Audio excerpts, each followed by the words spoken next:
ഉണ്ടല്ലേ ഒരു second guys. ഇന്ന് നമുക്ക് സിനിമാറ്റിക് ഷൂട്ടിനായിട്ട് വന്നിട്ട് 2013 മോഡൽ യമഹ ഇസഡ്ര എന്ന് പറഞ്ഞ വണ്ടിയാണ്. അപ്പം ഇതിൻ്റെ സിനിമാറ്റിക് ഷൂട്ട് നമുക്ക് കാണാം.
ഗൈസ്, അപ്പോൾ ഇനി നമുക്ക് എഞ്ചിൻ സ്പെക്ക് ഒന്ന് നോക്കാം. 113cc air cooled 4 stroke 2 valve എഞ്ചിനാണ് ഇതിനകത്ത് വരുന്നത്.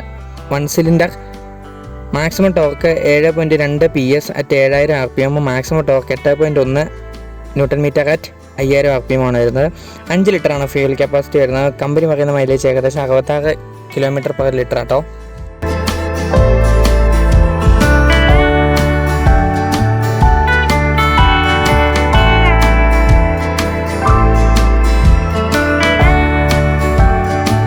അപ്പോൾ നമ്മുടെ ഇസഡ്രയുടെ സിനിമാറ്റിക് ഷൂട്ട് അത്രേ ഉള്ളൂ. ഏതായാലും നമുക്ക് വണ്ടി തന്നേക്കുന്നത് എൻ്റെ ഒരു ഫ്രണ്ടിൻ്റെ വണ്ടിയാണ്. അപ്പോൾ എൻ്റെ ഒരു ഫ്രണ്ടിൻ്റെ വണ്ടിയാണ്. ഏകദേശം 4 വണ്ടിയുടെ സിനിമാറ്റിക് ഷൂട്ട് നമ്മൾ എടുത്തിട്ടുണ്ട്. കഴിഞ്ഞ 2 എപ്പിസോഡായിട്ട് നമ്മൾ ഇസഡ്രയുടെ അതുപോലെ തന്നെ റോയൽ എൻഫീൽഡ് ഹിമാലയൻ്റെ ചെയ്തിട്ടുണ്ട്. അടുത്ത 2 എണ്ണം ഉടനെ അപ്ലോഡ് ചെയ്യുന്നതാണ്. നിങ്ങൾ ഏതായാലും കാണുക, സപ്പോർട്ട് ചെയ്യുക. അപ്പോൾ ഇതിൽ അടുത്തൊരു വീഡിയോ കാണാം. ബൈ. കേസ് എൻ്റെ ഒരു ഫ്രണ്ടിൻ്റെ വണ്ടിയെന്ന് അറിഞ്ഞില്ല. അത് ഈ സൈഡിൽ കാണുന്ന റിച്ചാർഡ് എന്ന് പറഞ്ഞൊരു കൂട്ടുകാരൻ്റെ വണ്ടി കേട്ടോ. എൻ്റെ വീട്ടിൽ ഏകദേശം കുറേ വണ്ടികളും കാര്യങ്ങളൊക്കെ ഉണ്ട്. അതുപോലെ തന്നെ V3 അതുപോലെ കുറച്ച് വണ്ടികളുണ്ട്. ഇനി ഒരു ദിവസം പോകുമ്പോൾ നമുക്ക് അതുകൂടെ എടുക്കാം കേട്ടോ. ഏതായാലും വീഡിയോ കണ്ട എല്ലാവർക്കും നന്ദി. അടുത്തൊരു എപ്പിസോഡ് കാണാം. ബൈ.